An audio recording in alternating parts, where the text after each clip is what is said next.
Na sequência da programação informativa do Jornal da 7, Alta Performance, Albert Bussot recebe convidados para mostrar a você como viver bem. Albert Bussot na sequência da programação informativa do Jornal da 7.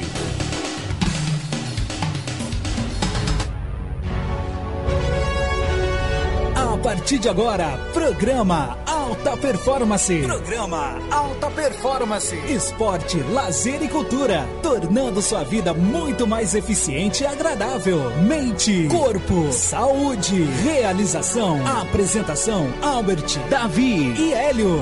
A partir de agora, na Rádio Revale.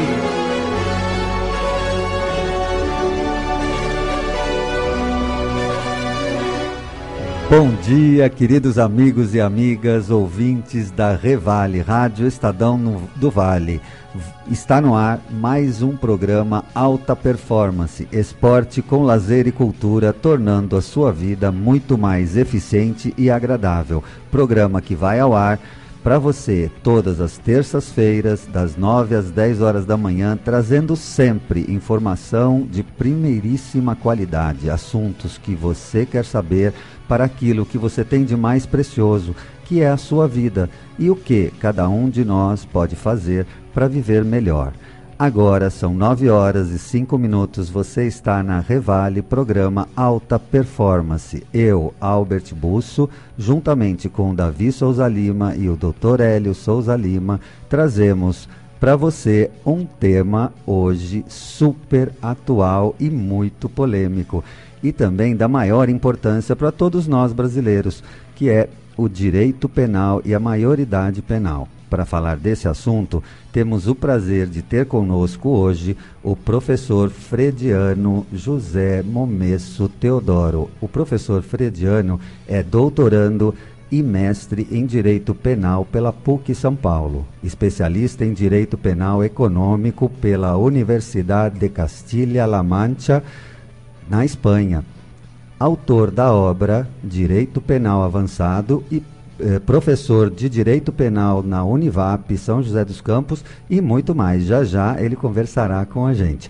E para enriquecer ainda mais o nosso programa, convidamos você, ouvinte, a participar e entrar no ar a qualquer momento aqui do programa Alta Performance. Você que se interessa por saber mais, cada vez mais, ligue para a gente. Nosso telefone é 3322-1290. Você pode participar, também enviar dúvidas pelo e-mail altaprevale@gmail.com e também acesse a nossa página no Facebook, Programa Alta Performance. Lá você poderá enviar dúvidas e sugestões online, curtir e compartilhar nossa programação desde o primeiro programa. A sua participação é muito importante e será sempre muito bem-vinda. Agora, 9 horas, 7 minutos. Excelente dia para você, ouvinte da Revale. Muito bom dia, Davi, Dr. Hélio, professor Frediano. Primeiro, quero lhe agradecer, em nome de toda a equipe do programa Alta Performance, por ter aceitado o nosso convite para conversar aqui com a gente e com os nossos ouvintes sobre esse assunto tão polêmico, tão atual, que é a maioridade penal. Conta um pouco para a gente, de maneira geral, como está essa questão da maioridade penal aqui no Brasil. Bem, antes de mais nada, eu gostaria de agradecer o convite. É uma honra estar participando deste programa de rádio, que é um programa de excelência aqui na nossa região do Vale do Paraíba, que faz parte do grupo Estado, do Grupo Estadão, que é, acredito eu, o veículo de informação mais sério que o país tem. Pela discussão sempre imparcial das questões candentes que nos incomodam, que nos movem. Então, por 2 motivos, eu me sinto honrado de estar aqui com os senhores nessa manhã de hoje. Nós estamos aí diante de uma questão séria, que é a questão dessa discussão da redução da maioridade penal, haja vista a votação que ocorreu no Congresso Nacional, na verdade na Câmara dos Deputados, agora no dia 2 desse mês, que numa votação discutível do ponto de vista constitucional, foi aprovado num primeiro momento uma reforma na Constituição Federal, uma emenda constitucional que alteraria a maioridade penal para os 16 anos de idade.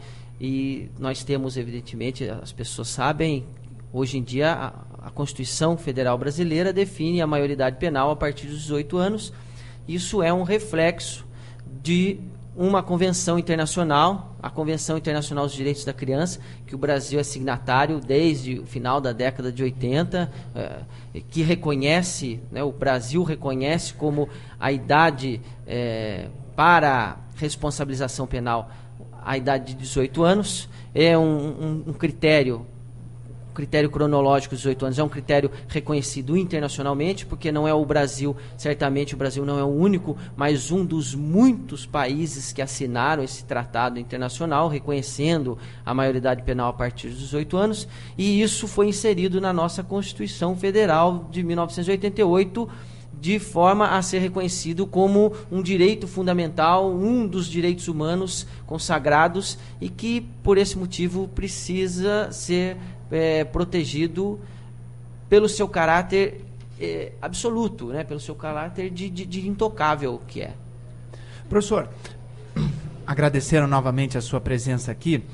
Entrando um pouquinho na discussão do ECA, né, que é o Estatuto da Criança e do Adolescente, que inclusive ontem completou 25 anos, né, eu estava vendo aqui, foi promulgado dia 13 de julho de 1990, então ontem fez 25 anos que nós estamos sob a regência do ECA, né? O Estatuto da Criança e do Adolescente, enfim, é um estatuto que regimenta e coloca uma série de leis que protege o adolescente, né? Não só no âmbito da saúde, da educação, de aspectos culturais e tudo mais, mas também tem a questão das punições, né?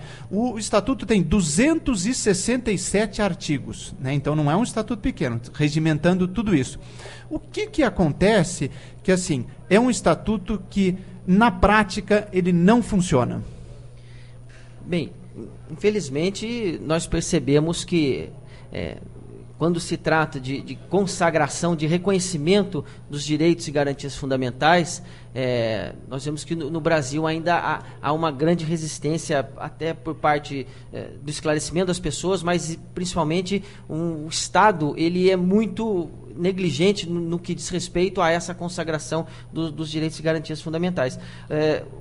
O jurista italiano, filósofo Norberto Bobbio, ele há muito tempo já chama a atenção para essa questão. Não basta que nós tenhamos uma Constituição que reconheça onde esteja previsto direitos e garantias fundamentais. Essa previsão, essa fase de inserir isso na legislação, nós já alcançamos. Inserimos os direitos e garantias fundamentais conquistados pela humanidade aí por séculos, inserimos isso na nossa Constituição Federal, conquistamos com a legislação, com o Estatuto da Criança e do Adolescente, a definição, a disposição de direitos e garantias para os menores, mas a efetivação disso é que é um grande problema na nossa sociedade, no nosso país, na verdade, na nossa região continental.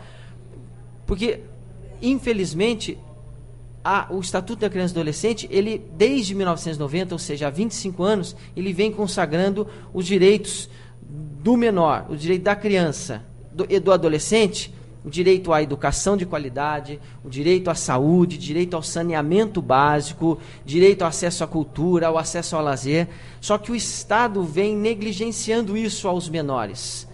Mas em relação à aplicação dessas medidas socioeducativas que substituem as penas, no caso de menores que praticam crimes, que pelo Estatuto da Criança e do Adolescente, os crimes são chamados de atos infracionais, neste aspecto o Estatuto da Criança e do Adolescente vem sendo aplicado.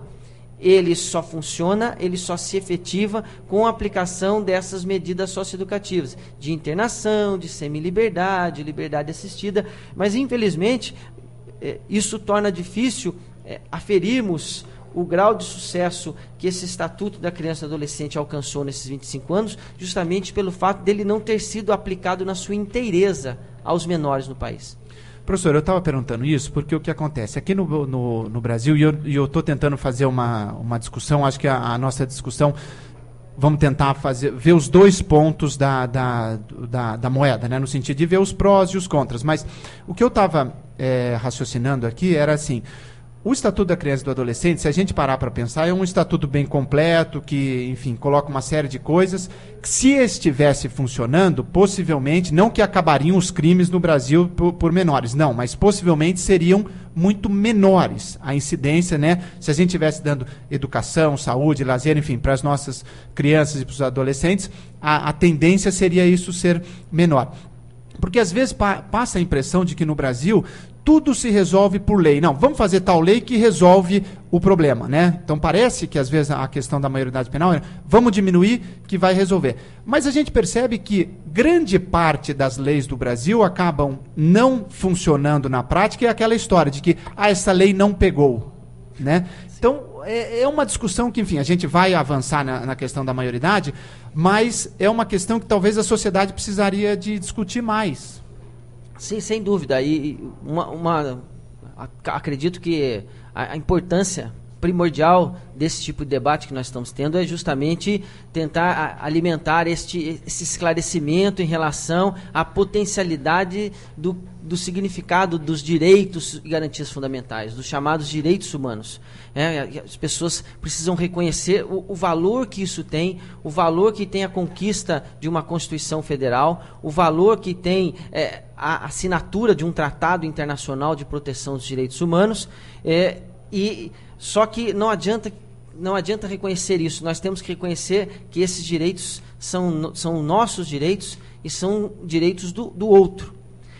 Infelizmente, a sociedade brasileira ela é muito dividida nesse aspecto. Eu percebo que existe sim um forte racismo dentro da sociedade brasileira. A sociedade brasileira é cindida, nitidamente cindida, e as pessoas que têm acesso à informação, elas infelizmente não vêm reconhecendo o direito do próximo, que é o direito da maioria das pessoas carentes. E que se nós observarmos os nossos números, as casas de internação, nós percebemos que a maior parte dos menores que estão internados na Fundação Casa, a maior parte dos menores que praticam os atos infracionais e que são alvo dessas sanções, dessas medidas socioeducativas previstas no Estatuto da Criança e do Adolescente, são os menores da classe pobre, né? Das classes mais carentes.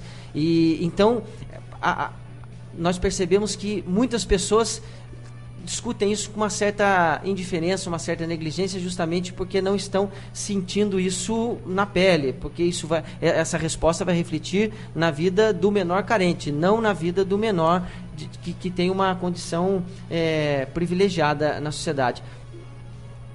Professor, agora, outra questão, um dado que me chama muito a atenção são as pesquisas, né? Houve uma pesquisa recente no Datafolha, se eu não me engano, do dia 22 de junho, onde se colocou que 87%, então não é pouca coisa, 87% das pessoas no Brasil, segundo essa pesquisa, que teoricamente é um instituto que tem uma credibilidade, são favoráveis à redução da maioridade penal. Então, se a gente está falando nisso, de cada 10 pessoas que estão nos ouvindo, teoricamente, próximo de 9 pessoas são favoráveis a reduzir a maioridade penal, né? Então, enfim, as pessoas estão querendo mais punição, as pessoas estão querendo que a lei seja mais rígida, enfim, porque a gente está vendo muito na televisão uma série de crimes por menores e tudo mais. Mas isso vai resolver o problema?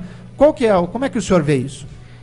Sem dúvida nenhuma, isso com certeza não resolveria o problema. Na verdade, nós criaríamos um problema muito maior para a sociedade brasileira a médio e longo prazo, se nós começarmos a inserir menores no sistema prisional. Nós observamos o resultado do sistema prisional brasileiro. O sistema prisional brasileiro funciona mal. O sistema prisional, não só brasileiro, como global, ele funciona mal, ele não produz o efeito que ele deveria produzir. Porque qual é a finalidade de uma pena, de uma sanção penal, de uma privação de liberdade de alguém condenado por um crime? A finalidade seria uma finalidade preventiva, sob dois aspectos. A prevenção geral, né, a pena está prevista como um sinal, como um recado, como uma mensagem para que as pessoas não pratiquem crimes, porque se elas praticarem crimes, elas sofrerão o peso daquela pena. E a pena também tem a sua finalidade de prevenção especial, porque ela deveria, em tese, servir para ressocializar, recuperar aquele indivíduo condenado. Nós percebemos que esse efeito não é produzido no sistema prisional brasileiro, não é produzido no sistema prisional adulto. Se nós observarmos isso do ponto de vista global, nós veremos que o resultado é idêntico. Na década de 70, o então governador do estado da Califórnia, Ronald Reagan, ele contratou um grupo de especialistas estudiosos para fazer uma análise do sistema prisional norte-americano, na década de 1970. E ele nem era presidente da República lá ainda. Quando eles terminaram esse trabalho, lá na década de 1970, eles apresentaram um grande relatório ao então governador, e o título do relatório era o seguinte: Nothing works, nada funciona. Então já foi reconhecido lá atrás, há 40, quase 50 anos atrás, que o sistema prisional, da forma como ele está funcionando, ele não produz o efeito esperado, que é a ressocialização, a recuperação dos condenados. E nós percebemos que no Brasil, a taxa de reincidência por parte dos maiores que estão no sistema prisional, segundo dados de estudiosos, segundo dados de juristas e de profissionais que atuam nessa área, a taxa de reincidência é de 70% dos maiores, enquanto que a taxa de reincidência dos menores que foram inseridos na Fundação Casa aqui em São Paulo é de 15%. Então nós percebemos que o efeito produzido pela Fundação Casa com os menores é um efeito muito melhor, produz efeitos muito mais positivos para a sociedade do que o sistema prisional. Dá para ver realmente esse assunto, ele é super polêmico e vai dar pano para manga mesmo, né? São 9h21, nós estamos aqui na Revale, Rádio Estadão do Vale, programa Alta Performance, hoje falando sobre direito penal e maioridade penal, com o professor Frediano, que é especialista, é doutorando e mestre em direito penal. Agora são 9h21, nós vamos para o intervalinho, e você, caro ouvinte, você pode acessar nossa página no Facebook, programa Alta Performance. Lá você poderá enviar dúvidas e sugestões, fazer perguntas online, curtir e compartilhar toda a nossa programação desde o primeiro programa, ou ligar aqui pra gente no telefone 3322-1290. Nós vamos para o intervalo de 2 minutinhos e já voltamos já, não saia daí. Programa Alta Performance. Transforme suas ações de comunicação corporativa e eventos empresariais em criações de sucesso. Nós, da Rose Carvão, ajudamos sua empresa a se destacar no mercado e se aproximar ainda mais de seu público-alvo, através de estratégias de comunicação online e offline, ações de endomarketing e organização de eventos. Conheça mais sobre nossa empresa através do site www.rosecarvão.com.br. Rose Carvão, auxiliando sua empresa a trabalhar projetos de qualidade com resultados encantadores. As Óticas Diniz lançam o desafio do menor preço. Se você encontrar preço menor, traga o orçamento da concorrência que cobrimos o preço. Isso mesmo, cobrimos o preço da concorrência. Cobrimos o preço da concorrência. A Diniz garante. Não perca essa oportunidade. As Óticas Diniz têm o melhor preço. Nas Óticas Diniz é proibido perder vendas. Venha e aproveite. Preços imbatíveis. Óticas Diniz, a maior e melhor rede de óticas do Brasil. Todos os seus sonhos podem ser realizados desde que sejam planejados. Esmarra Móveis Planejados. Atendemos toda São Paulo e Vale do Paraíba. Fone 987060060 e 987060061. Projetos personalizados, pagamentos parcelados, melhor preço do mercado. É com a Esmarra Móveis Planejados. Fale conosco, teremos o maior prazer em atendê-lo. E-mail esmarramóveis@gmail.com. Esmarra Móveis Planejados. Os seus sonhos agora podem ser realizados, desde que sejam planejados. Aqui é São José. Aqui, agora tem o programa Escola Segura, não é, dona Ana? Muito bom saber que a gente pode contar com a Guarda Municipal na saída da escola. Eu tô bem satisfeita. Aqui, agora a Guarda Municipal foi reforçada e está mais equipada. Com base móvel, tecnologia, mais de 400 câmeras parados por todas as regiões da cidade. Aqui tem mais segurança. Aqui tem trabalho que faz a diferença. Prefeitura de São José dos Campos. Trabalho que faz a diferença. Aqui é São José. Aqui eu me sinto seguro.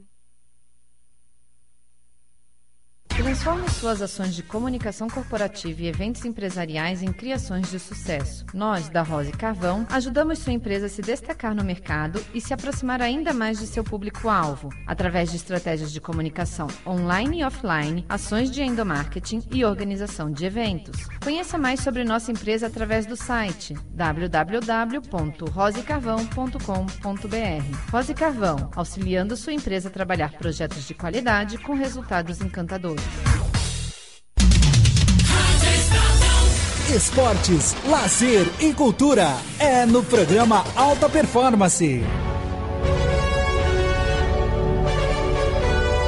Olá, estamos de volta aqui no programa Alta Performance na Rádio Estadão do Vale. São 9h25. Hoje nós estamos falando de direito penal e da maioridade penal com o professor Frediano, que é doutorando e mestre em Direito Penal. Professor, como é que, para a gente entender mais também, eu sou leigo na questão de direito, né, de legislações, né, e o nosso ouvinte também para esclarecer, o que significa crimes hediondos, esses nomes que a gente vem ouvindo, né, e principalmente o que é, né, o que vem a ser o crime hediondo e como é que ele se encaixa aí nessa questão do direito penal e da maioridade penal.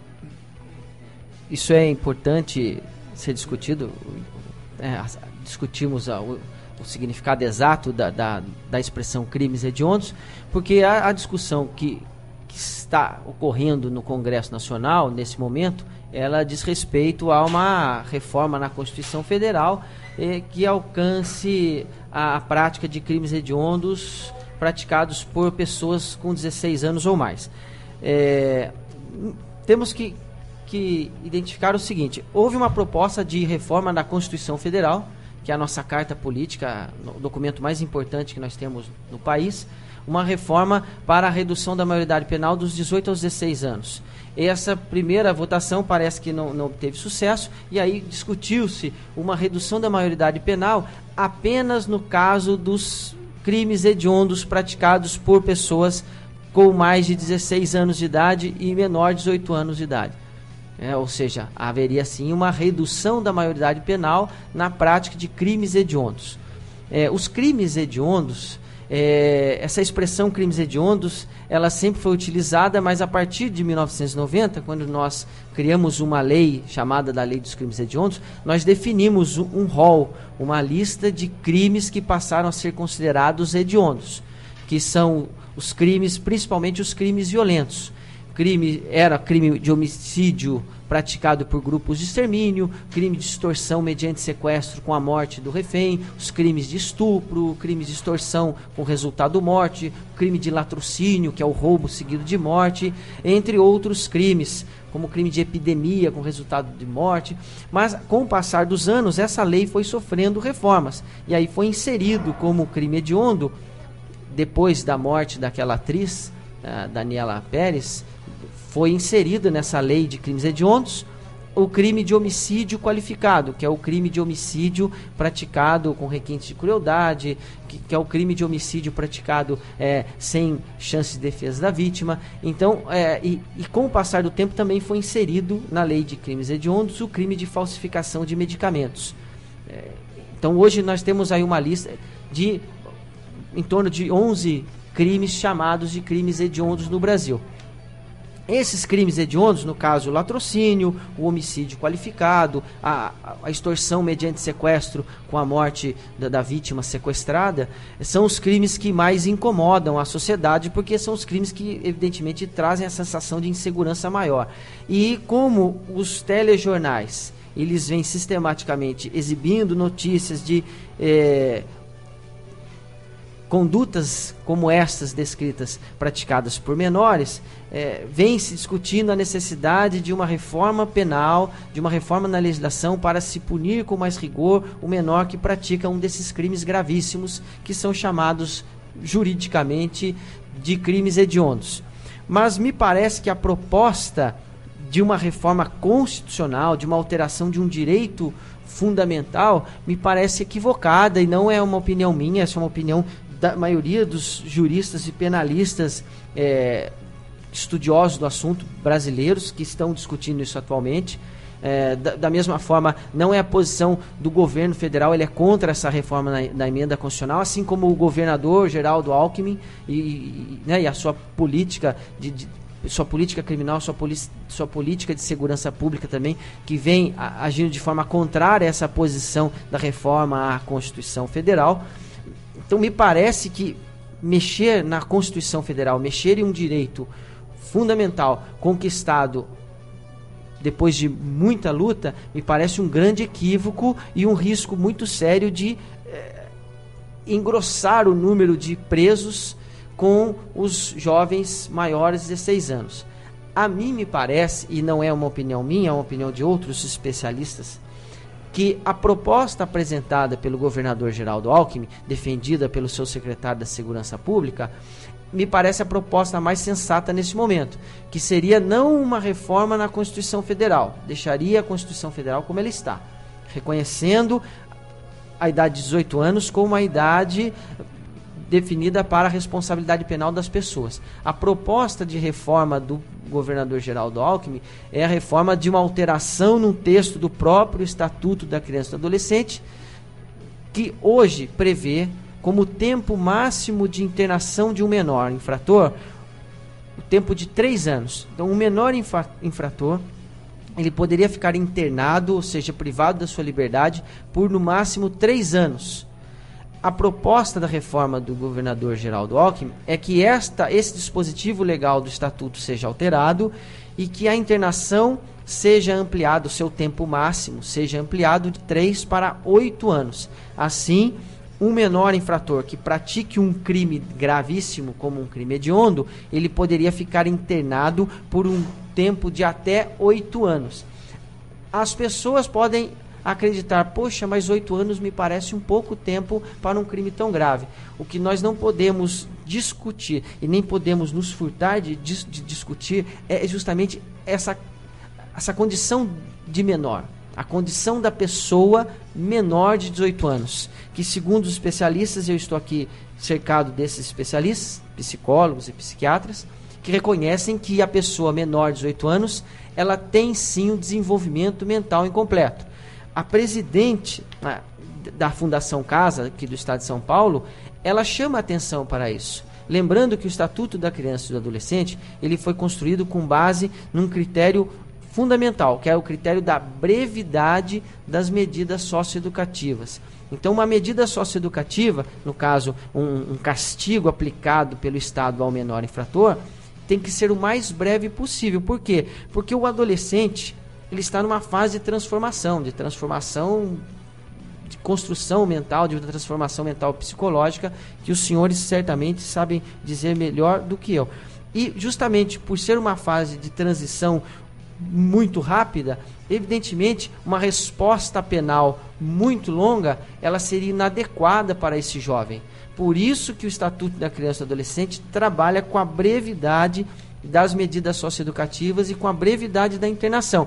Mas sim, se a sociedade se sente insegura nesse momento, nós poderíamos sim pensar de uma forma mais coerente e sensata numa reforma do Estatuto da Criança e do Adolescente, numa alteração do tempo de internação, como essa proposta aí pelo governador Geraldo Alckmin, que me parece traria uma sensação de segurança maior para a sociedade nesse momento, não interferiria no trabalho que vem sendo realizado pela Fundação Casa no Estado de São Paulo e pelas instituições de menores no país, que tem produzido um resultado melhor que o sistema prisional.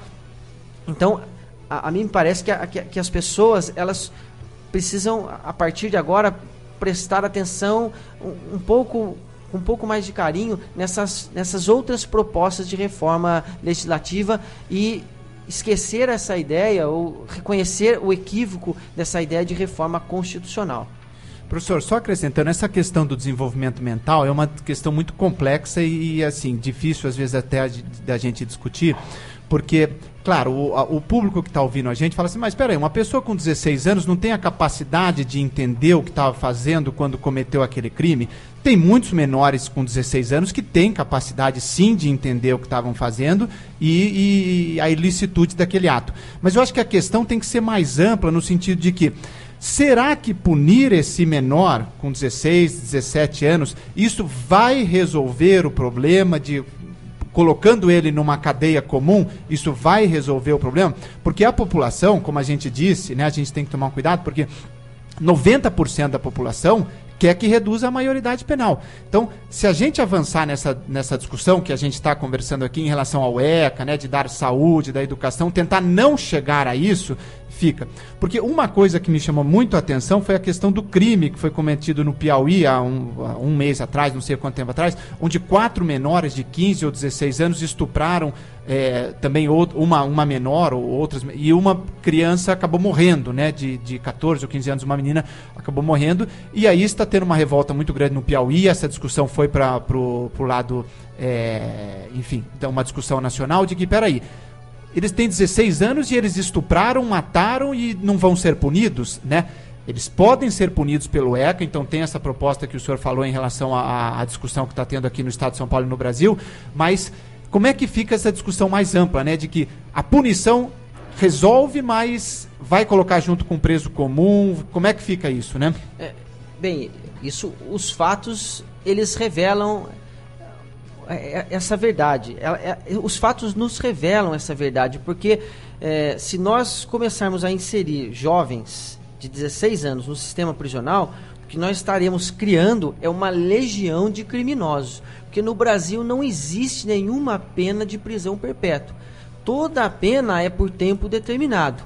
E se eu insiro um jovem, né, deixaria de ser menor, um jovem de 16 anos no sistema prisional, para uma condenação de uma pena de 8 anos, ele com 24 anos, 25 anos, ele estaria de volta, estaria em liberdade. Ou até antes disso ele já estaria em liberdade em razão dos mecanismos do sistema progressivo de penas que nós temos no país.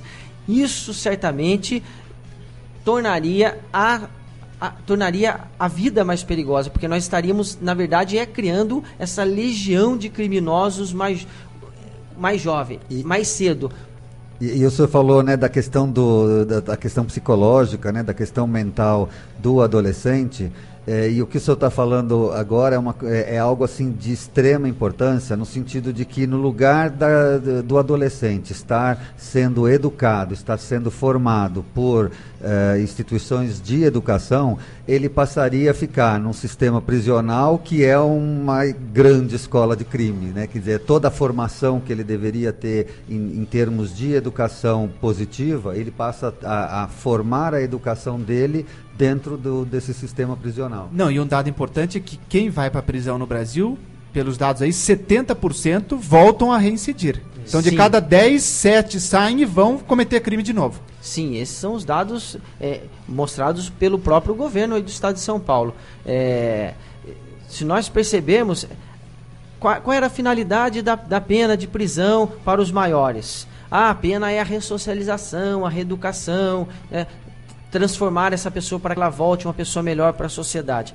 Nós sabemos que isso não acontece no sistema prisional. Pelo contrário, a pessoa, quando ela é inserida no sistema prisional, ela é ressocializada, sim, mas ela é transformada numa pessoa que se submete a um outro tipo de conjunto de regras de conduta, porque a pessoa passa a se submeter a umas regras de conduta que são instituídas pelas facções criminosas. A linguagem da pessoa, o linguajar da pessoa é alterado no sistema prisional, as regras de conduta da pessoa passam a ser outras, os valores dessas pessoas do sistema prisional passam a ser outros, porque ela reconhece que o Estado, com a aplicação da sua pena, ele é uma instituição opressora e que aqueles seus companheiros de cela são as pessoas a quem eles podem se socorrer. Então o que nós temos aí é uma transformação de pessoas em pessoas voltadas para o mundo do crime e não o contrário.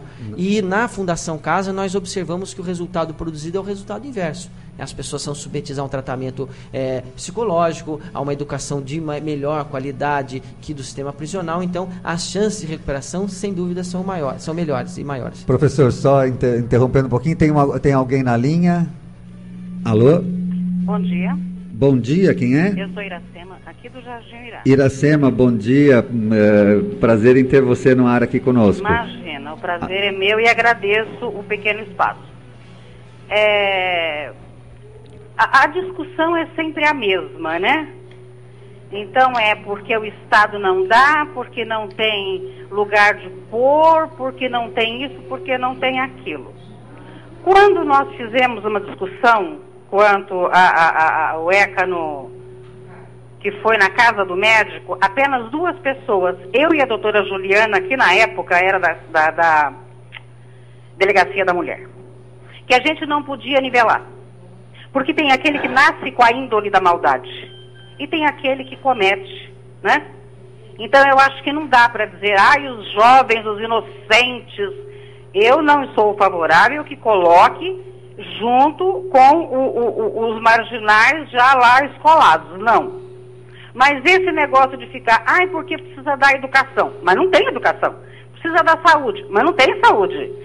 Não precisa dar salário, mas não tem salário. Certo? Então, eu acho que está um ping-pong. Há anos isso.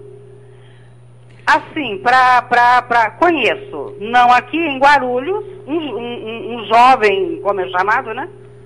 Que ele estupra meninos e meninas desde os 14 anos, hoje ele tem 17. Ele é o terror do bairro. Ninguém faz nada. Então, tudo isso que vocês estão discutindo, e são profissionais, evidentemente, estão discutindo. Você sabe como é que soa na cabeça de alguns sujeitos como ele? Eu posso. Eu tenho todo mundo para me defender. Então eu posso. Sabe? Eu não sou favorável à medida de 16 anos, não. Sabe? De passar por um lugar, uma casa, mas que realmente aconteça alguma coisa.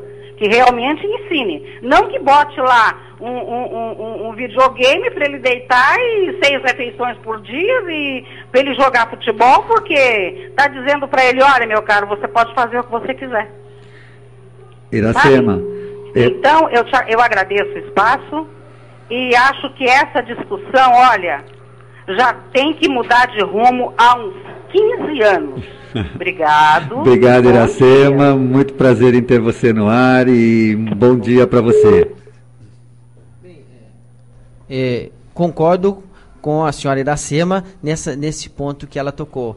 É impossível, inaceitável que se coloquem esses jovens com os maiores que já são criminosos contumazes.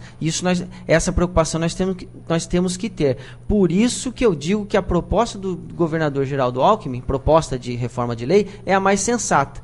Porque se eu aumento o tempo da internação, eu mantenho esse jovem fora das ruas, mantenho esse jovem sob a tutela do Estado e também não o coloco junto com os demais criminosos já maiores de 18 anos. Então, nesse aspecto, nós temos que concordar. Agora, o que nós temos que levar em conta é o seguinte: a reforma proposta pelo Congresso, na Câmara dos Deputados, e que tramita pelo Congresso Nacional, não é uma proposta ideal. Por quê? Porque se nós observarmos os números dos atos infracionais, os números dos menores que são internados, nós vamos perceber que os menores que são perigosos, que são violentos, eles englobam uma taxa de menos de 10% dos menores. Quase a metade dos menores que estão internados por tráfico de drogas, porque são pequenos vendedores de pequenas porções de drogas nos bairros periféricos da cidade. Outra parte dos menores está internada porque praticaram crimes contra o patrimônio. E se nós pensarmos que a pessoa que trabalha no tráfico de drogas, ela trabalha porque ela quer obter uma renda, um salário semanal, que certamente será um salário maior do que do salário dos seus pais, porque ela vende droga, ela ganha em uma semana o que seu pai não ganha em um mês, ela está fazendo isso para ter um retorno financeiro. Quem pratica um crime, ou menor que pratica um ato infracional patrimonial, furto, roubo, ele também está atrás de um ganho econômico. Então, o que nós temos é uma sociedade como consumista, e são consumistas os adultos e os menores. Para aqueles menores que têm pais com condições de comprar o que lhe agrada, como comprar tênis, comprar seus videogames, seus celulares, para esses menores não há nenhum problema. Agora, a mesma vontade que esse menor tem, o menor pobre também tem. E como ele não tem alguém que realize esse desejo, ele vai realizar esse desejo da sua forma. E a forma que ele encontra qual é? Praticando um ato infracional. Mas aí, vejam, eu não estou defendendo o menor que pratica o ato infracional. Pelo contrário, esse menor, ele precisa ser, sim, levado a essa instituição, ele precisa ser trabalhado, mas ele não pode, hipótese alguma, ser colocado junto com criminosos adultos. Porque isso só vai fazer com que esse menor, em idade de formação mental, formação intelectual, ele seja formado, educado e orientado por pessoas que são criminosos há mais tempo. Essa é a preocupação que o Estado deve ter. Só agradecendo a Iracema, porque foi fantástica a intervenção dela, e a ideia desse programa é justamente essa, que os ouvintes, enfim, liguem, participem, coloquem o seu ponto de vista, porque aqui a nossa ideia não é colocar isso é o certo ou isso é o errado, a ideia é a gente tentar discutir, ampliar essa discussão, o tema, e a gente tentar ver o que é melhor para o Brasil. Né? Porque é um tema polêmico que está sendo votado no Congresso, tem visões dos dois lados, então a ideia é essa, vamos discutir, vamos tentar e vamos ver o que é melhor para a nossa sociedade. Agora são 9h45, nós vamos para o intervalinho bem rapidinho e já voltamos já. Lembrando que você pode participar pelo telefone 3322-1290 ou acessar nossa página no Facebook, Programa Alta Performance. 2 minutinhos, estamos de volta, não saia daí. Programa Alta Performance. Transforme suas ações de comunicação corporativa e eventos empresariais em criações de sucesso. Nós, da Rose Carvão, ajudamos sua empresa a se destacar no mercado e se aproximar ainda mais de seu público-alvo, através de estratégias de comunicação online e offline, ações de endomarketing e organização de eventos. Conheça mais sobre nossa empresa através do site www.rosecarvão.com.br. Rose Carvão, auxiliando sua empresa a trabalhar projetos de qualidade com resultados encantadores. Você sabia que o Plano de Assistência Familiar ao Céu lhe oferece a oportunidade de você ter e oferecer à sua família acesso a médicos, dentistas, exames laboratoriais, entre outros benefícios? Pense bem, tudo isso pode lhe oferecer uma vida mais saudável e feliz. Ligue 3925-8500 ou acesse www.alcel.com.br. Pedrinho Filtros Automotivos. Telefone 3937-5781. 3937-5781. Lá você encontra filtros para todos os tipos de automóveis, máquinas e caminhões. Pedrinho Filtros Automotivos, no Posto da Gruta. Telefone 3937-5781. 3937-5781. Pedrinho Filtros Automotivos. Todos os seus sonhos podem ser realizados desde que sejam planejados. Esmarra Móveis Planejados. Atendemos toda São Paulo e Vale do Paraíba. Fone 987060060 e 987060061. Projetos personalizados, pagamentos parcelados, melhor preço do mercado. É com a Esmarra Móveis Planejados. Fale conosco, teremos o maior prazer em atendê-lo. E-mail esmarramóveis@gmail.com.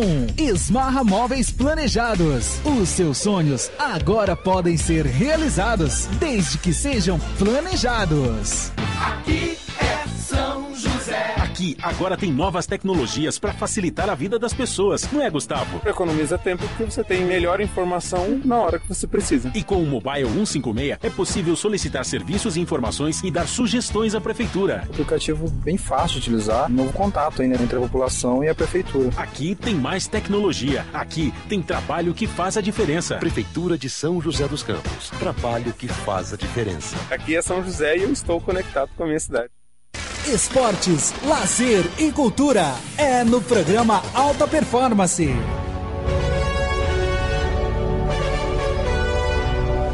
Olá, estamos de volta, são 9h48, você está na Revale, programa Alta Performance. Hoje com o tema Direito Penal e Maioridade Penal, nós estamos aqui com o professor Frediano, que é especialista em Direito Penal.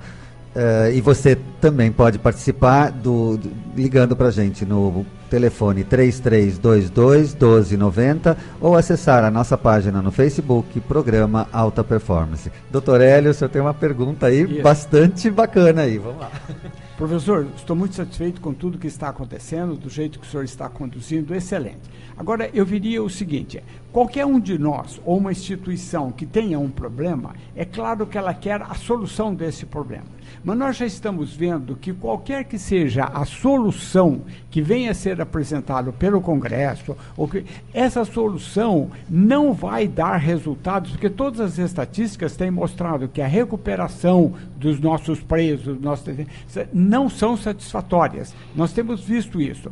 Então, se a solução que nós estamos apresentando, que há décadas ou séculos tem sido apresentada, não dá, qual a solução que daria? A solução, no meu entender, eu gostaria de ouvir a sua opinião, a solução seria desenvolver uma série de ideias de comportamentos para as crianças de uma maneira geral ou para as crianças que já estão apresentando pequenos delitos e educar essas crianças, não dentro da prisão, mas nos institutos de educação, junto à rede particular e pública, tá certo? E educar essas, porque aí eu tenho a impressão pode ser que no futuro, quando avalie, vai ver que não tivemos grandes melhoras, mas eu tenho a impressão que se nós cuidarmos desses problemas dentro dessa ótica educativa, que nós vamos ter melhores resultados daqui a 10, 20 anos. Como é que o senhor vê? O que nós temos que perceber, antes de mais nada, é que esse discurso de alguns deputados da Câmara dos Deputados é um discurso retórico, sensacionalista, que se aproveita justamente dessas notícias que são veiculadas. Agora, se nós observarmos que desde o início da década de 1990, nós tivemos uma intensificação na punição das pessoas no Brasil. Nós tivemos a criação da Lei dos Crimes Hediondos, com penas que devem ser cumpridas de uma forma mais prolongada. Nós tivemos a criação da Lei de Crimes de Tortura. Nós tivemos aí agora, em 2006, a reforma na legislação que trata dos crimes de drogas, aumentando a punição para o traficante de drogas. E o que nós estamos percebendo é um aumento da população carcerária. Aumenta o rigor da lei penal, mas a população carcerária continua aumentando. Então isso revela, isso é evidente. Não funciona, não é a resposta adequada. Mas aí vem a pergunta, e qual é a resposta se nós estamos nos sentindo inseguros? Por isso que eu digo, olha, uma mudança na lei, uma reforma legislativa mais equilibrada, que é o caso da proposta do governador Geraldo Alckmin, me parece a mais sensata nesse momento, justamente porque ela não tem o rigor da proposta apresentada na Câmara dos Deputados para a alteração da Constituição Federal e também não deixa as coisas como estão.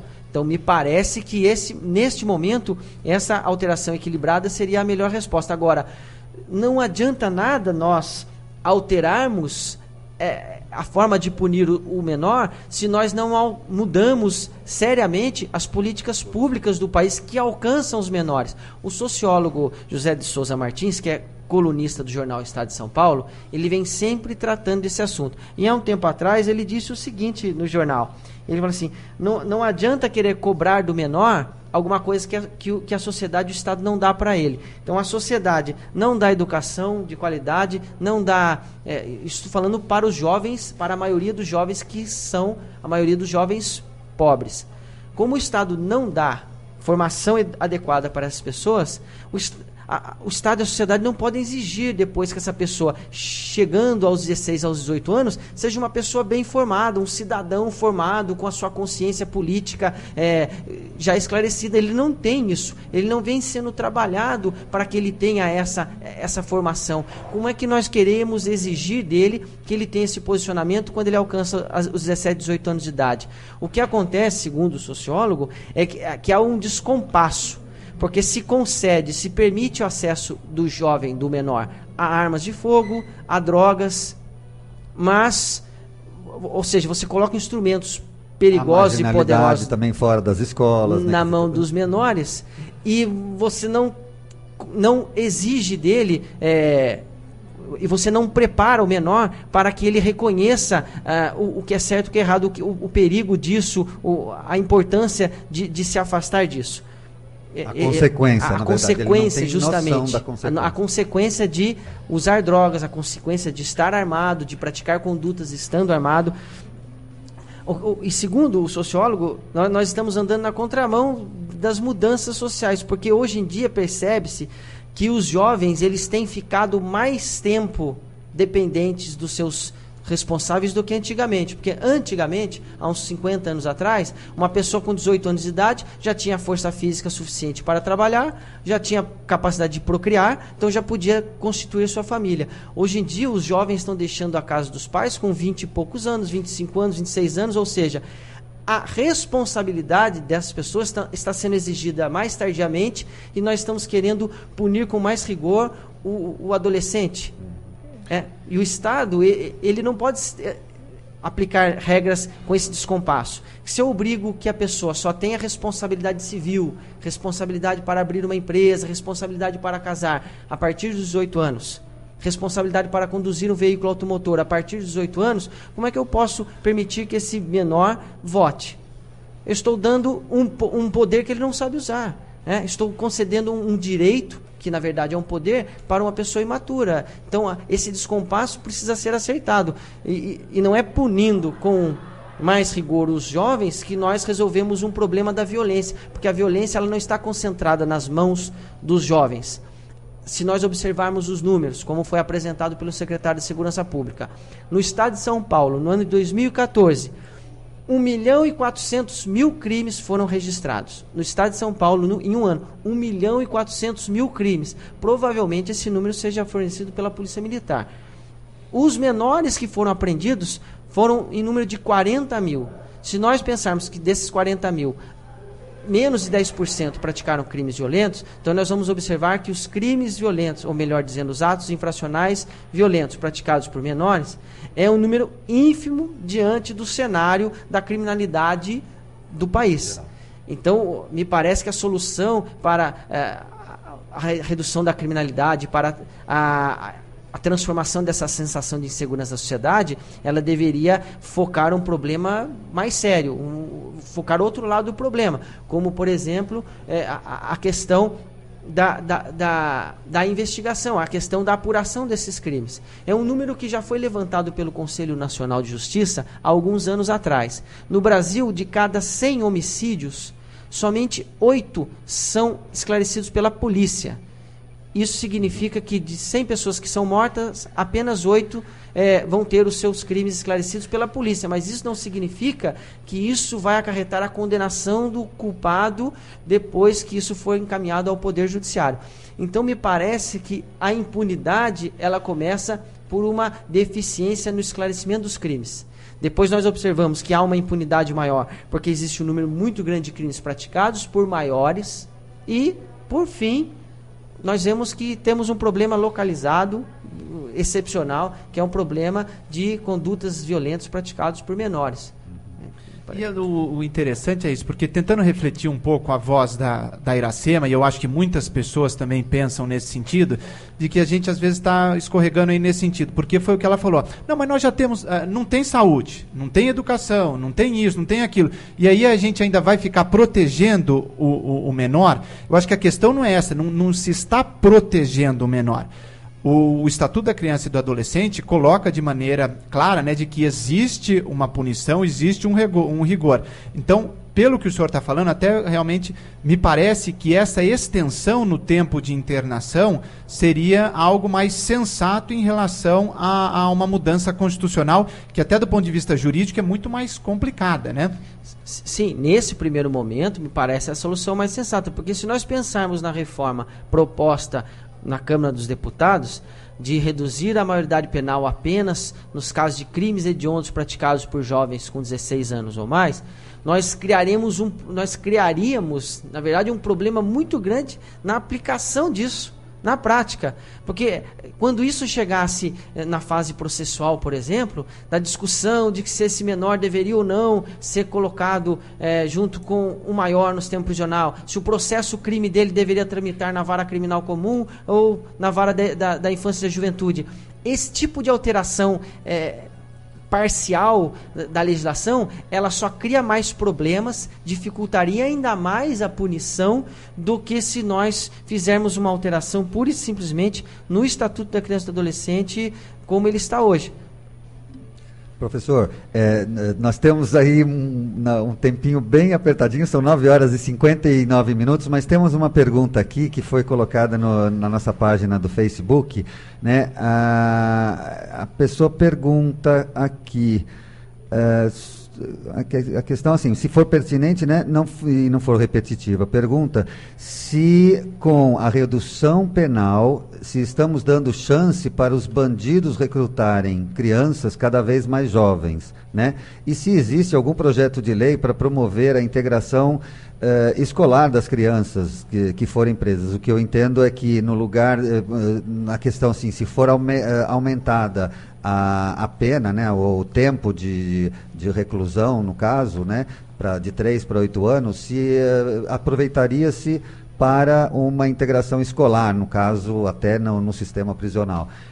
Dá tempo de responder, são 10 horas agora, mas eu acho que dá tempo sim. Sim, nós tivemos uma reforma no Estatuto da Criança e do Adolescente, agora em 2012, que foi justamente a criação de uma legislação federal que instituiu o SINASE, que é o Sistema Nacional de Atendimento Socioeducativo.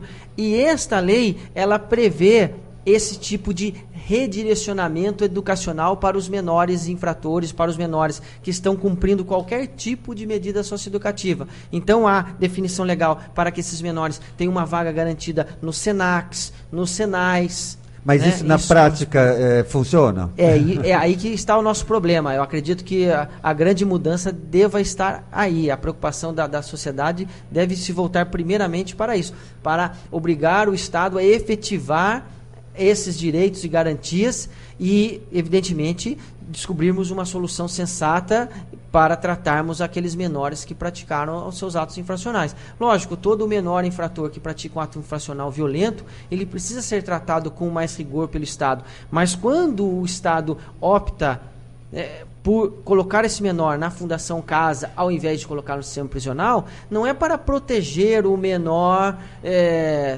transformá-lo em um coitado, em um coitadinho que precisa ser mimado. Não, é para proteger a sociedade, porque inserindo o menor na Fundação Casa, tem-se a esperança de reeducá-lo, recuperá-lo antes que ele se torne um criminoso contumaz. A ideia é essa. Uhum. Gente, são 10 horas e 1 minuto. A gente está falando aí do aumento do tempo de um adolescente no sistema, né? Com assuntos de tal relevância, de tal importância, e com pessoas assim, com a sua experiência, professor, a gente talvez precisaria aumentar o nosso tempo aqui no rádio, né? Bom, mas são 10 horas e 2 minutos, estamos finalizando o programa. Agradeço a participação de você, ouvinte, e em nome de toda a equipe, desejamos aqui um excelente dia. Muito obrigado, professor Frediano, pela sua participação, e espero contar com a sua presença uma outra oportunidade. Eu que agradeço e reitero, é uma honra imensa estar aqui com os senhores hoje de manhã. Que bom. Gente, muito bom dia, boa semana e até terça-feira que vem às 9 horas. Até lá.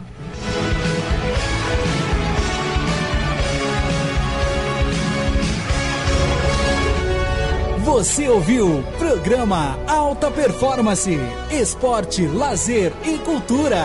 Volte a nos ouvir na próxima terça, das 9 às 10 da manhã.